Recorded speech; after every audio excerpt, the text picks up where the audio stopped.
Chers frères et sœurs en Jésus-Christ, bonjour. Que la joie et la grâce de notre Seigneur et Sauveur Jésus-Christ soient toujours avec vous. Le peuple de Dieu sait parfaitement bien que le plus grand crime contre l'humanité est le rejet du libérateur et sauveur du monde, Jésus-Christ.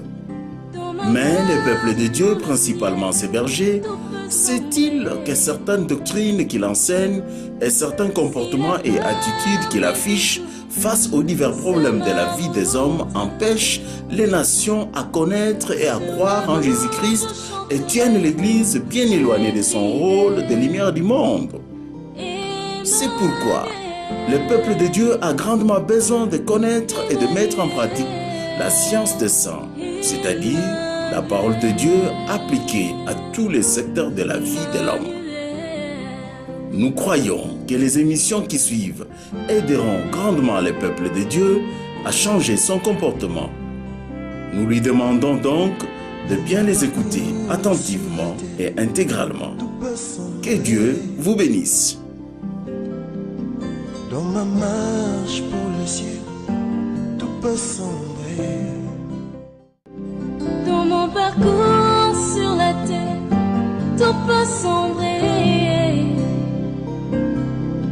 Dans ma marche pour le ciel, tout peut sombrer.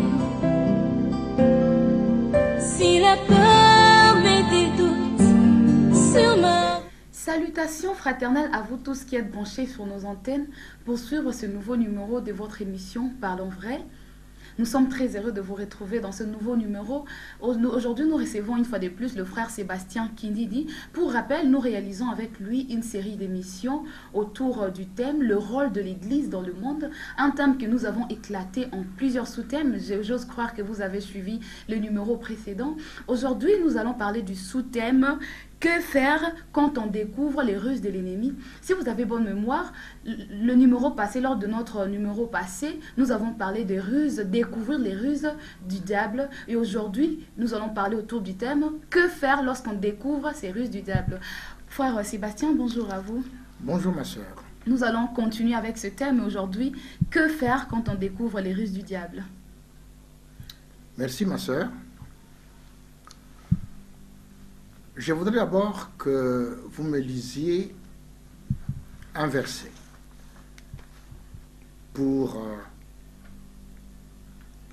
compléter ce que je venais de dire sur les ruses du diable. Lisez Ésaïe chapitre 5, versets 20 à 21. Ésaïe 5, 20 à 21. Ésaïe 5, 20 à 21. Malheur à ceux qui appellent le mal bien et le bien mal, qui changent les ténèbres en lumière et la lumière en ténèbres, qui changent l'amertume en douceur et la douceur en amertume. Malheur à ceux qui sont sages à leurs yeux et qui se croient intelligents. Amen. Amen. Malheur à ceux qui appellent le bien mal et le mal bien, qui changent la lumière en ténèbres et la ténèbres en lumière, qui changent l'amertume en douceur et la douceur en amertume. Malheur à ceux qui sont sages à leurs yeux et qui se croient intelligents. La sagesse et l'intelligence viennent de Dieu. Malheur à ceux qui appellent bien mal. Mal bien. L'Église, non, séparée de l'État. C'est un mal.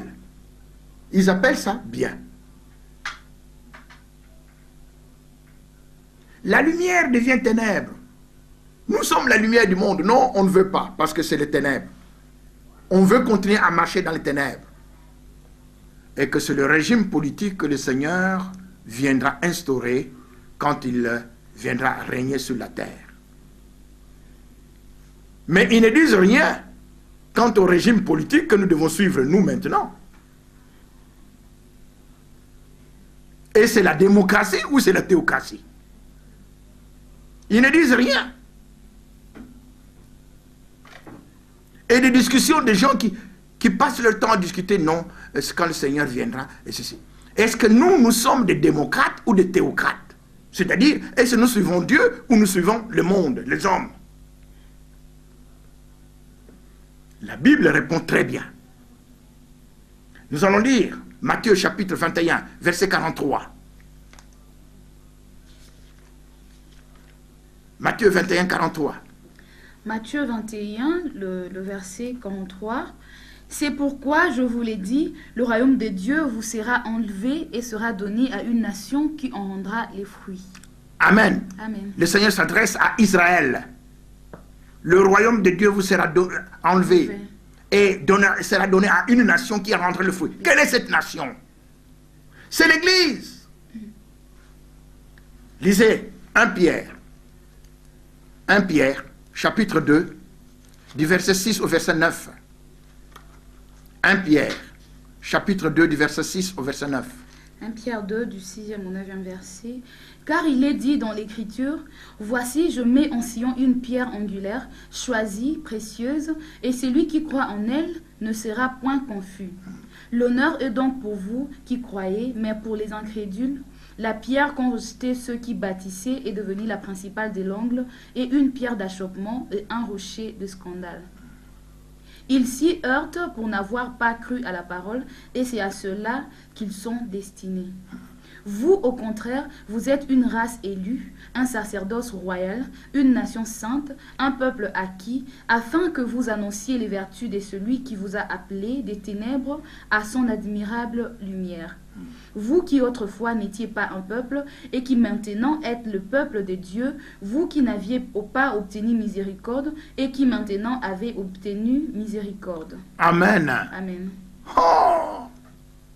Le peuple de Dieu de la nouvelle alliance, c'est nous. Jésus-Christ a été rejeté par ce peuple Israël. Mais Dieu ne l'a pas abandonné, il le rachètera encore. Enfin, il ne mourra pas, mais Israël croira tout à la fin. Quand tous les païens seront entrés dans le royaume, et alors Israël entrera à la fin.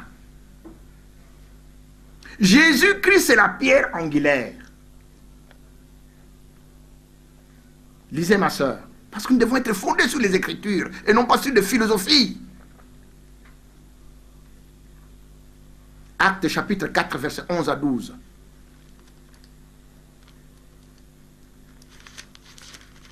La foi vient de ce que l'on entend, et ce que l'on entend vient de la parole du Christ. Actes, le chapitre 4, Versets 11 à 12. versets 11 à 12. Jésus est la pierre rejetée par vous qui bâtissez et qui est devenue la principale de l'angle.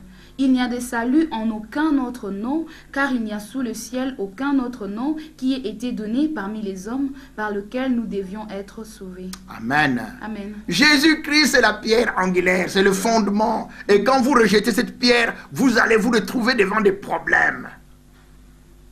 J'ai mis en Sion une pierre angulaire précieuse polie. Celui qui s'appuie sur elle ne sera point confus.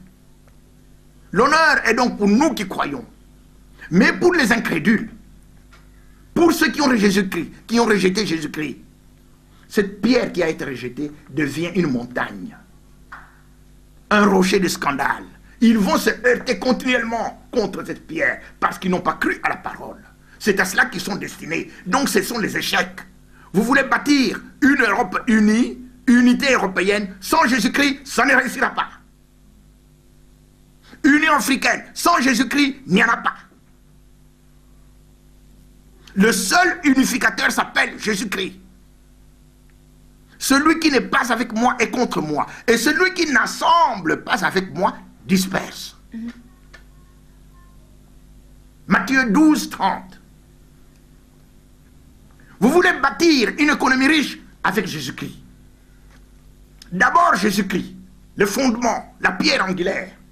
Vous l'avez rejetée, eh bien vous allez la rencontrer. Elle deviendra une montagne.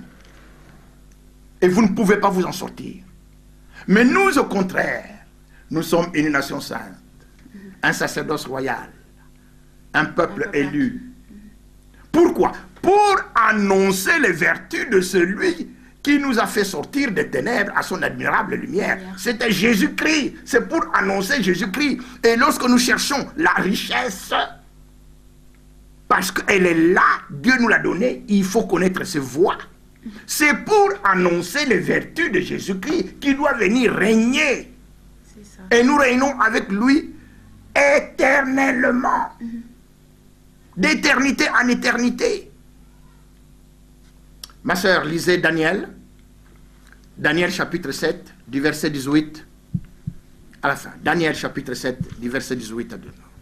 C'est pour dire que nous, Daniel chapitre 7e, Daniel 7, le verset 18 jusqu'à 28. Mais les saints du Très-Haut recevront le royaume et ils posséderont le royaume éternellement, d'éternité en éternité. Ensuite, je désirais savoir la vérité sur le quatrième animal qui était différent de tous les autres, extrêmement terrible, qui avait des dents de fer et des ongles d'airain, qui mangeait, brisait et foulait aux pieds ce qui restait. Et sur les 10 cornes qu'il avait à la tête et sur l'autre qui était sortie et devant laquelle 3 étaient tombés, sur cette corne qui avait des yeux, une bouche parlant avec arrogance et une plus grande apparence que les autres. Je vis cette corne faire la guerre aux saints et l'emporter sur eux, jusqu'au moment où l'ancien de jour vint donner droit aux saints du Très-Haut, et le temps arriva où les saints furent en possession du royaume. Il me parla ainsi, le quatrième animal, c'est un quatrième royaume qui existera sur la terre, différent de tous les royaumes, et qui dévorera toute la terre, la foulera et la brisera. Les 10 cornes, ce sont les 10 rois qui s'élèveront de ce royaume. Un autre s'élèvera après eux, il sera différent des premiers, et il abaissera 3 rois. Il prononcera des paroles contre les Très-Hauts, il opprimera les saints du Très-Haut, et il espérera changer les temps et la loi, et les saints seront livrés entre ses mains pendant un temps, des temps, et la moitié d'un temps. Puis viendra le jugement, et on lui ôtera sa domination, qui sera détruite et anéantie pour jamais. Le règne, la domination et la grandeur de tous les royaumes qui sont sous les cieux seront donnés au peuple des saints du Très-Haut. Son règne est un règne éternel, et toutes les dominations le serviront et lui obéiront. Amen. Amen. Ah, quel avenir! Et nous y sommes déjà. Daniel est aussi appelé, le livre de Daniel, c'est l'Apocalypse de Daniel. Daniel, 6e siècle avant Jésus-Christ, il voit ce qui va venir dans l'Église. C'est l'Église, il parle de l'Église ici. Toutes les persécutions dont nous avons parlé,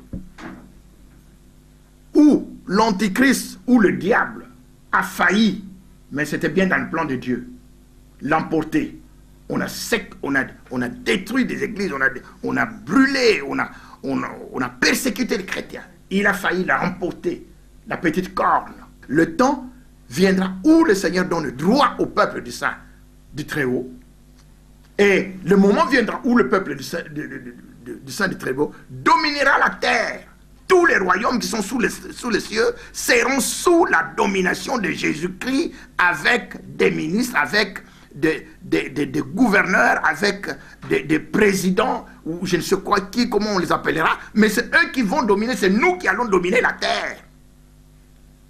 Et il nous donne le droit maintenant, c'est-à-dire que nous pouvons parler. Il y a quelques années, il y a quelques siècles, impossible, vous ne pouvez pas. Du temps de l'Empire romain, du temps de persécution des 3 premiers siècles, impossible. Mais maintenant, il nous donne le droit de parler. Et le moment va venir, il n'est plus très loin, où le peuple de Dieu du Très-Haut va venir régner avec Jésus-Christ. L'Église va être enlevée et nous viendrons pour régner sur la terre. Alors, que devons-nous faire maintenant? Nous devons annoncer la parole de Dieu partout, parce que c'est ça le but, à l'effet de toutes les nations des disciples. Et il faut l'annoncer dans toutes les sciences. Il n'y a pas une science qui soit absente de la connaissance de Dieu. Toutes les sciences, Jésus-Christ est le maître de la science. La Bible nous dit, en lui, en Jésus-Christ, sont cachés tous les trésors de la sagesse et de la science. Colossiens 2, 2, 3.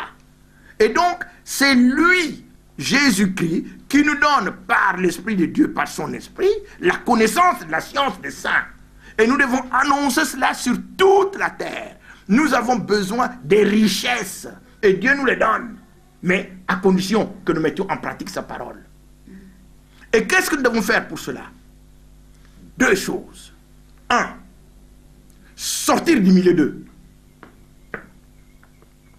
La parole de Dieu, celle que nous prononçons là, celle que nous annonçons, fait la joie des enfants de Dieu, mais fait grincer Satan. Et bien sûr, tous ceux qui sont avec lui. C'est la guerre. Nous devons sortir du milieu d'eux. Il ne s'agit pas simplement de sortir d'une église. Non. Sortir, le milieu d'eux, c'est Babylone. On parle de Babylone, là, n'est-ce pas? Lorsqu'on parle, sortez du milieu de Babylone. Et qu'est-ce que signifie Babylone? Babylone a comme abréviation Babel. Babel, c'est l'abréviation de Babylone.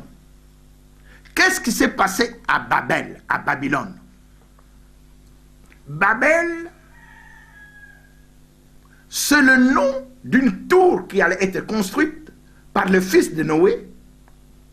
Les descendants de Noé sortent, ils voient une belle plaine, ils ne veulent pas obéir, ils ne veulent pas aller là où Dieu a voulu, parce qu'il devait s'étendre sur toute la terre, étant donné que toute la terre était dépeuplée après le déluge, et Dieu a voulu que tous ces enfants de Noé, les descendants de Noé, s'étendent sur toute la terre. Ils arrivent à une plaine, et ils se disent, non, si nous nous étendons sur toute la terre, nous allons être perdus. Il vaut mieux que nous construisions quelque chose dont on parlera ici. Une tour, la tour de Babel.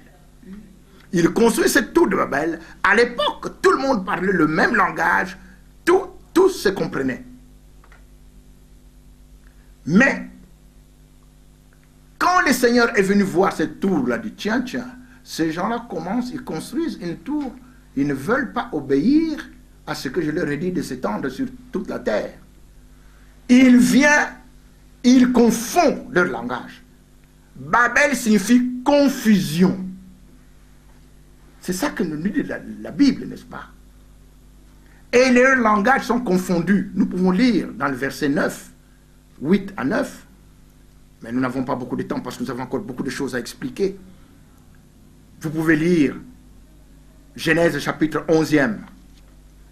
Ma soeur, nous n'allons pas lire, mais que ceux qui m'écoutent puissent lire s'ils le veulent. Genèse chapitre 11e, on parle de la tour de Babel. Parce que c'est là que vient Babylone. Babel, Babylone. Babel, c'est le diminutif de Babylone. Alors, sortez de Babylone. Sortez de la confusion.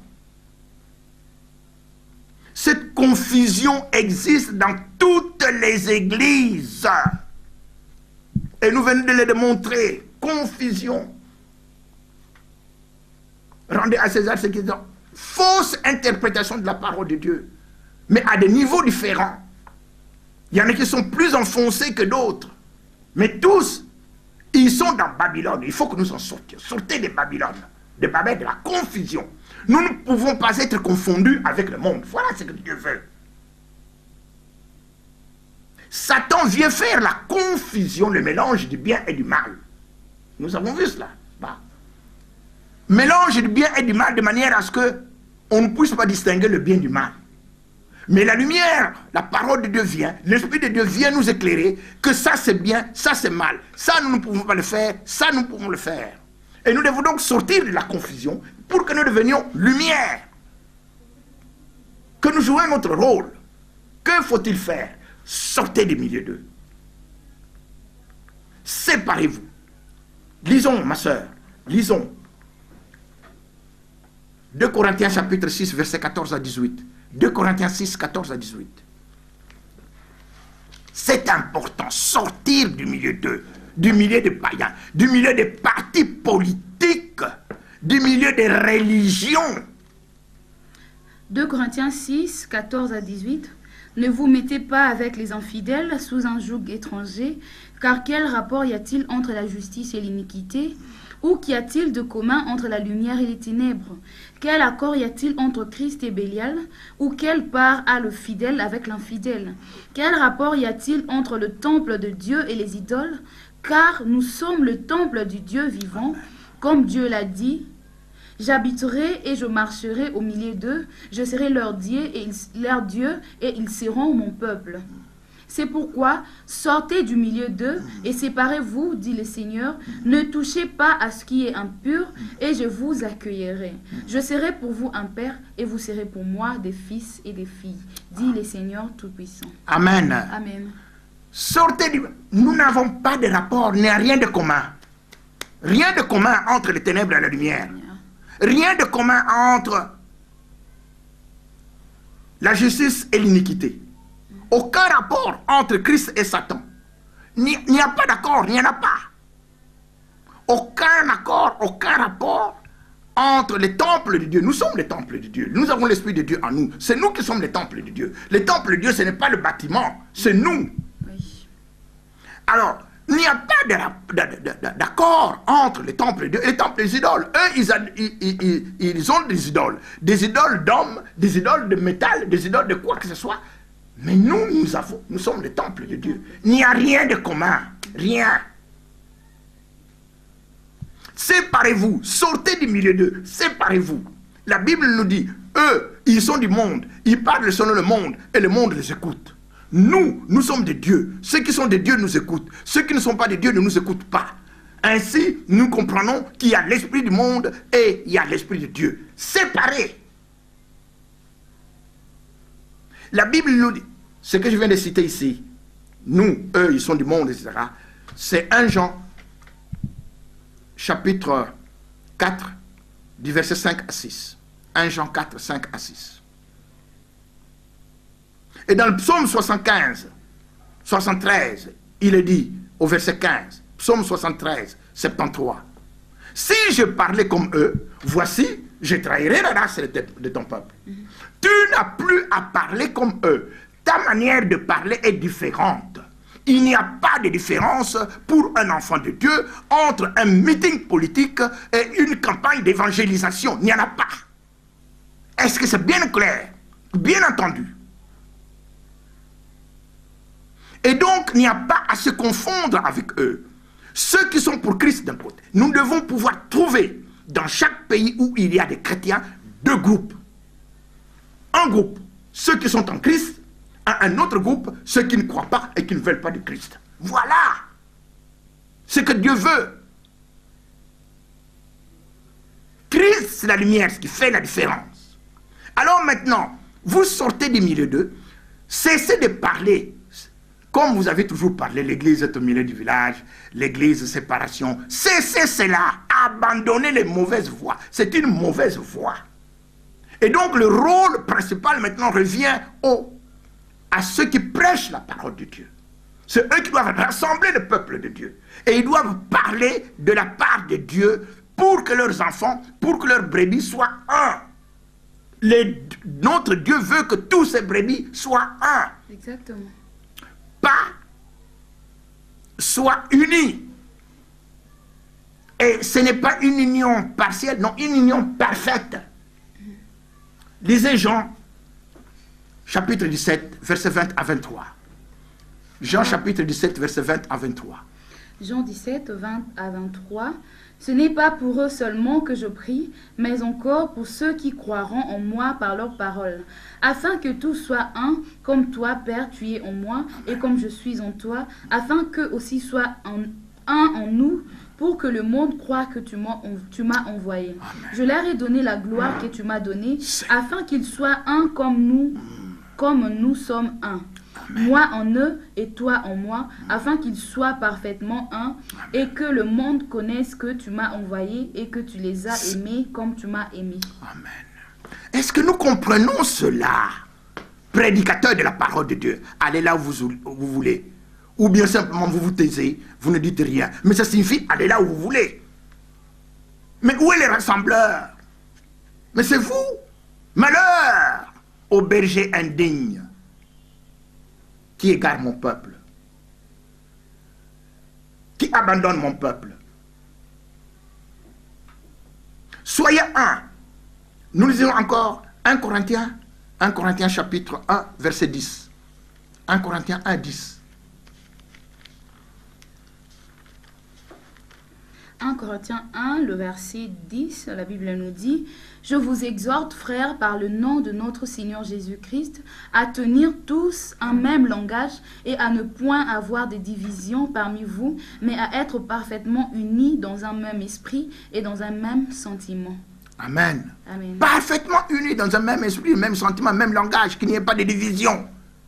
Multiplication partis politiques, il y a chrétiens. Je crois qu'il y a une centaine de partis politiques. Je ne sais pas s'ils sont tous chrétiens, ou bien on prend simplement le mot chrétien pour essayer d'attirer les gens dans son parti. Non! Être unis parce que vous avez le même esprit et vous avez le même but. Répandre la vérité, Jésus-Christ, la parole de Dieu à travers le monde. Et vous avez besoin d'argent, vous avez besoin de richesses de cette terre pour ce faire. Être un, être unis. Et c'est le travail des prédicateurs de la parole de Dieu. C'est le travail numéro 1. Et on se plaint, oh mais ça ne marche pas. Mais prédicateurs de la parole de Dieu, si nous ne faisons pas notre travail, nous qui prêchons la parole, les brebis ne seront pas un. C'est à nous. L'affaire, la politique, c'est l'affaire des pasteurs. C'est d'abord l'affaire des pasteurs. La politique, l'économie, le développement, c'est d'abord l'affaire des pasteurs. Allons lire Jérémie chapitre 50, versets 6 à 7. Jérémie 50, 6 à 7.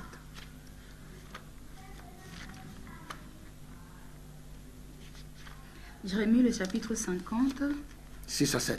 6 à 7. La Bible nous dit « Mon peuple était un troupeau de brebis perdues, leurs bergers les égaraient, les faisaient errer dans les montagnes. Elles étaient des montagnes, elles allaient des montagnes sur les collines, oubliant leurs bercailles. Tous ceux qui les trouvaient les dévoraient, et leurs ennemis disaient « Nous ne sommes point coupables, puisqu'ils ont péché contre l'Éternel. La demeure de la justice, contre l'Éternel, l'espérance de leur père. » Mon peuple était un troupeau de brebis perdus. Et qui est-ce qui les avait perdus? Leurs bergers. Allez là où vous voulez. Et les gens les trouvaient sur la route. Ils les mangeaient. Et ils disaient, non mais ce n'est pas de notre faute. Hein. Ils ont quitté leur Dieu. Ils ont quitté la parole. Et nous les avons trouvés, nous les avons mangés. Oui, nous nous plaignons des gens du monde. Mais les gens du monde, ils reçoivent ces gens-là. Qui ne sont pas regroupés par leurs bergers. C'est la faute des bergers. Nous pouvons lire encore Jérémie chapitre 23, verset 1er. Jérémie 23, le premier verset. « Malheur aux pasteurs qui détruisent et dispersent les troupeaux de mon pâturage, dit l'Éternel. » Allez-y. C'est pourquoi ainsi parle l'Éternel et Dieu d'Israël sur les pasteurs qui paissent mon peuple. Vous avez dispersé mes brebis, vous les avez chassées, vous n'en avez pas pris soin. Voici, je vous châtierai à cause de la méchanceté de vos actions, dit l'Éternel. Amen. Amen. Il y a un châtiment, pasteur. Quand je dis pasteur, prêtre, tout ça. Un châtiment réservé à ceux qui dispersent le peuple de Dieu. Dieu veut que son peuple soit uni pour son œuvre. Il y a un châtiment.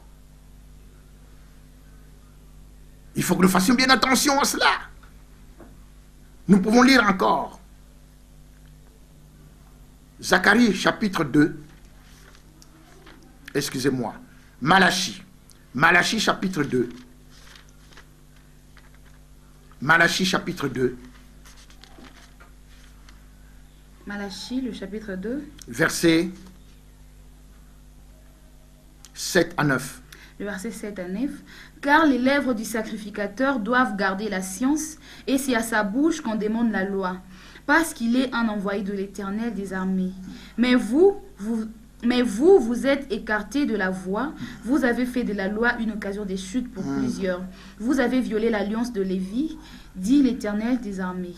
Et moi, je vous rendrai méprisable et vil aux yeux de tout le peuple, parce que vous n'avez pas gardé mes voies et que vous avez égard à l'apparence des personnes quand vous interprétez la loi. » Vous avez égard à l'apparence des personnes quand vous interprétez la loi. L'église est au milieu du village. Neutralité, non. Apparence. Quand vous avez égard, vous regardez ce que les hommes peuvent dire. Alors à ce moment-là, vous déformez la parole de Dieu. vous avez trouvé dans la parole de Dieu une occasion de chute. Et c'est ce que nous avons vu dans Matthieu 13. On cherche des astuces pour ne pas aller au front.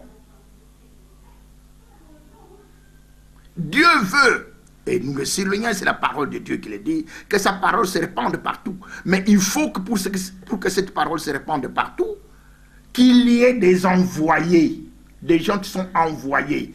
Et Dieu veut que ceux qui prennent, qui ont le pouvoir, à qui il donne le pouvoir, soient ses envoyés.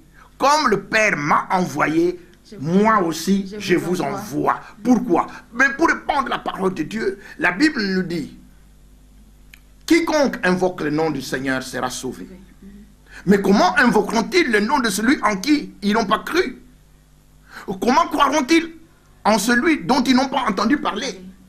Et comment en entendront-ils parler s'il n'y a pas de gens qui prêchent? Et comment prêcheront-ils s'ils ne sont pas envoyés? Dieu envoie son ordre. Nous avons lu Osée chapitre 8, verset 4. Ordre du Seigneur. Vous avez établi des rois sans mon ordre. L'ordre du Seigneur a défait de toutes les nations des disciples. Et vous avez établi des princes, des chefs, sans vous référer à moi. Nous avons vu ce que Dieu demande. La sagesse, l'intelligence. Ça vient de Dieu. Pourquoi? Parce qu'il veut que ce soit ces hommes qui aillent partout. Il n'y a point de barrage entre politique et économie et spirituel. Ça n'existe pas. C'est Satan qui vient faire cela. Mais la volonté de Dieu, nous voyons dans le roi selon le cœur de Dieu. Le roi selon le cœur de Dieu, c'est David. Allons lire. Psaume 51, verset 15.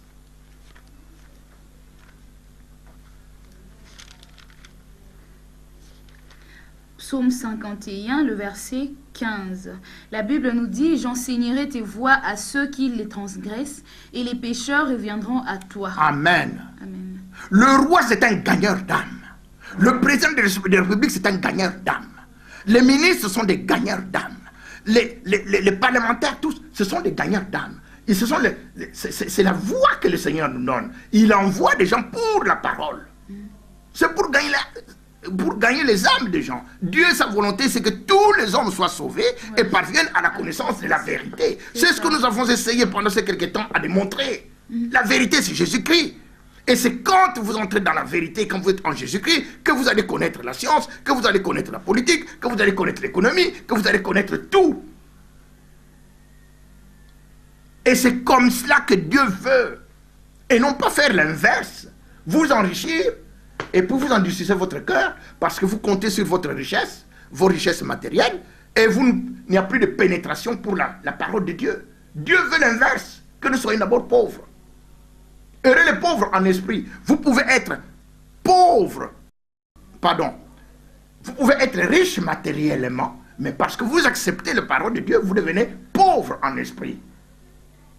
C'est-à-dire que vous vous abandonnez à Dieu. C'est l'abandon à Jésus. Celui qui vient à moi, il renonce à lui-même. Il se charge de sa croix. Vous allez connaître des brisements, des souffrances. C'est comme cela.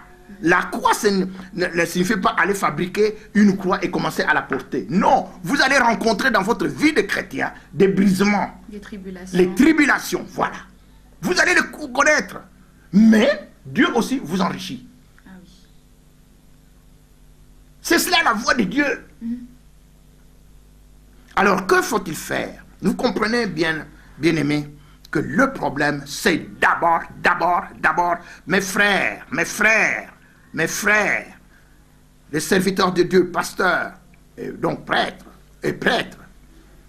tous ceux qui parlent de la part de Dieu, ils doivent savoir que les problèmes politiques, économiques, sociaux, tous ces problèmes, c'est d'abord leur affaire.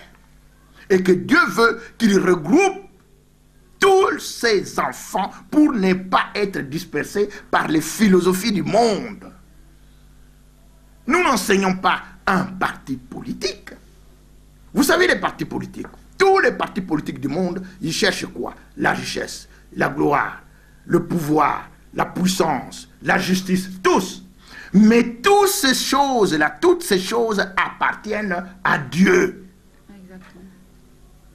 La paix, la puissance, la justice, la gloire, l'honneur, tout cela appartient à Dieu. Nous n'avons pas le temps, mais vous n'avez qu'à lire Apocalypse chapitre 5, versets 11 à 10, 10 à 11, 12. Tout cela, c'est à lui, c'est à Jésus-Christ, c'est à Dieu. Et donc, vous ne pouvez pas les avoir sans passer par la porte, par lui. Si vous les avez, vous êtes voleur. Cela veut dire que vous n'avez pas de fin. Aucun voleur, aucun méchant n'entrera dans le royaume de Dieu.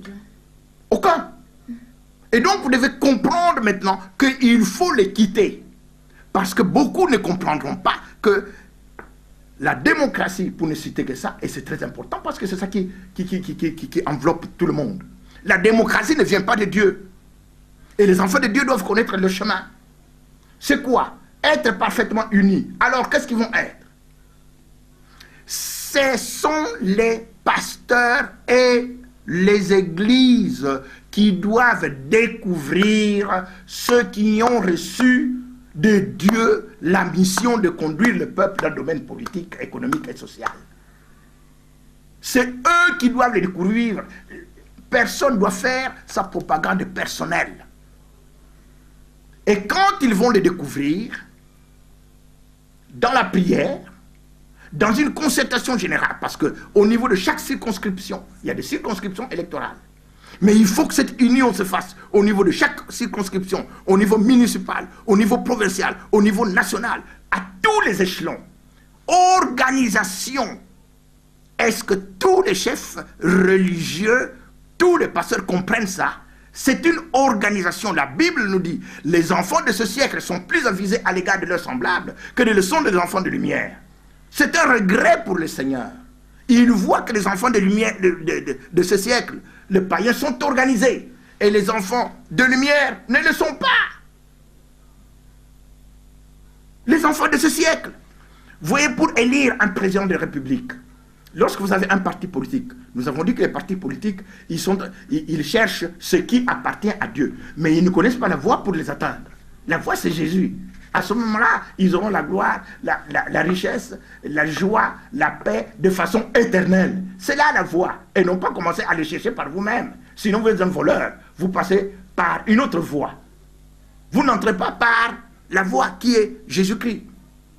Alors, les enfants de Dieu doivent être organisés.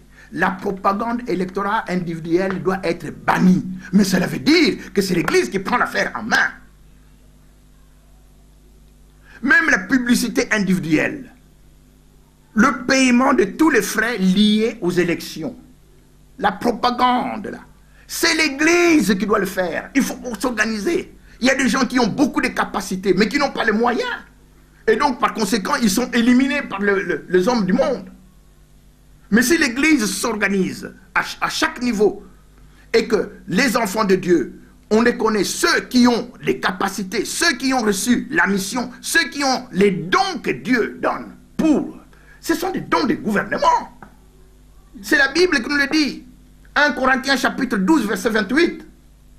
1 Corinthiens 12, 28. Le don de gouverner, ce n'est pas n'importe quoi, ce n'est pas n'importe qui.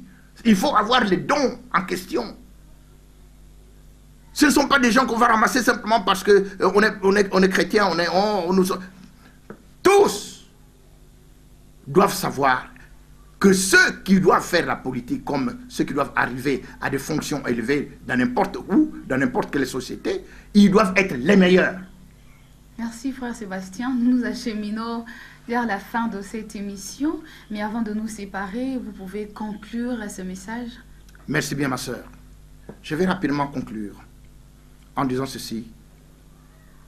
Pasteur, quand je dis pasteur, je dis aussi prêtre, bien entendu. C'est-à-dire prédicateur de la parole de Dieu. La balle est de votre camp. Organisation. Maintenant. Pas pour demain. Non, maintenant. Si vous ne le faites pas, voici ce que vous êtes. La Bible nous dit, le pauvre et l'oppresseur se rencontrent. Et c'est l'Éternel qui éclaire les yeux de l'un et de l'autre. Proverbe 29, verset 13. Le pauvre et l'oppresseur se rencontrent. Et c'est l'Éternel qui éclaire les yeux de l'un et de l'autre. Si vous, prédicateur de la parole de Dieu, vous n'êtes pas le premier engagé dans le domaine politique, économique et social, sachez-le, vous êtes un oppresseur de pauvres. Ce n'est pas moi qui le dis, c'est la Bible. Et il y a des châtiments, nous avons lu. Donc le problème numéro 1 maintenant, c'est vous, pasteurs. Vous savez, les pasteurs se préoccupent des bâtiments, construire. C'est une bonne chose, construire un bâtiment. À cause des intempéries, à cause du soleil, à cause de la neige et tout cela, construire un bâtiment, c'est une très très bonne chose pour que les gens se retrouvent là-dedans. Mais regardez l'Europe. Dans chaque village, il y a des bâtiments, églises. Mais où est Christ? Et pourquoi? Parce que la tête n'a pas compris, parce que les pasteurs n'ont pas compris que la tête du pays doit être dirigée par des enfants de Dieu. Ma soeur, lisez rapidement pour terminer. Psaume 147, verset 15. Psaume 147, verset 15. Psaume 147. Verset 15. Psaume 147, le verset 15. La Bible nous dit, « Il envoie ses ordres sur la terre, sa parole court avec vitesse. » Ok. Il envoie, c'est le Seigneur, il envoie ses ordres sur la terre. L'ordre de Dieu, c'est aller faire de toute nation les disciples. Et sa parole se répand rapidement. Mais ces ordres, parce qu'il les donne aussi au roi. Ce n'est pas limité dans un bâtiment, non.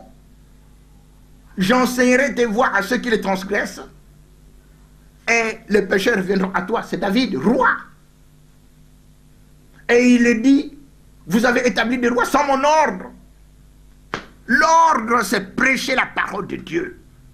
Comment les gens se convertiront-ils s'ils n'ont pas entendu parler de Jésus-Christ? Nous avons pris cet exemple de ce qui s'est passé à Charlie, à Paris avec Charlie. 5 millions de personnes qui viennent écouter des discours de tout genre, mais personne n'est touché spirituellement. On ne parle pas de Jésus-Christ. Et ce sont les pasteurs qui, bien aimés dans le Seigneur, quand je l'ai dit, je ne vous en veux nullement, moi-même je suis un apprenti, et Dieu me révèle par sa grâce, tout est grâce, tout est grâce, tout est grâce. Si vous saviez que même dans le livre que j'ai écrit, beaucoup de choses ne se trouvent pas là-dedans. J'ai même parlé de la démocratie là-bas. Maintenant, je ne peux plus en parler. Cela veut dire que la révélation est progressive. Et nous ne devons pas nous enorgueillir de quoi que ce soit. Qu'as-tu que tu n'aies reçu? Mais si nous comprenons la parole de Dieu, alors nous devons nous repentir. Parce que c'est ça là que Dieu veut. Si quelqu'un pêche volontairement, après avoir eu la connaissance de la vérité, alors c'est la sanction, c'est la punition, c'est le jugement. Donc, la responsabilité numéro 1 maintenant repose sur le prédicateur de la parole de Dieu dans tous les domaines de vie. Que Dieu nous bénisse. Merci frère Sébastien pour ce message. Merci à vous tous qui nous avez suivis. Je rappelle que nous venons de parler avec le frère Sébastien autour du thème. Dans notre précédente émission, nous avons parlé de découvrir les ruses du diable, du malin. Et aujourd'hui, nous avons eu assez d'éléments pour savoir que faire lorsqu'on découvre les ruses du diable. Merci infiniment pour votre attention, pour votre précieuse attention. Nous disons merci également à Jonathan Ivana qui a réalisé cette émission. Si cette série de messages vous a touché particulièrement et que vous voulez devenir notre partenaire pour nous soutenir financièrement ces ministères nous confiés par le Seigneur Jésus-Christ en tant que maître de la science, Colossiens 2, 2 à 3, veuillez nous contacter au numéro 099 99 40 158. Je reprends 09 99 099 99 40 158. Que le Seigneur vous bénisse richement. On se retrouve très prochainement si l'Éternel le veut. Alors portez-vous bien. Au revoir. Dans mon parcours sur la terre, tout peut sombrer.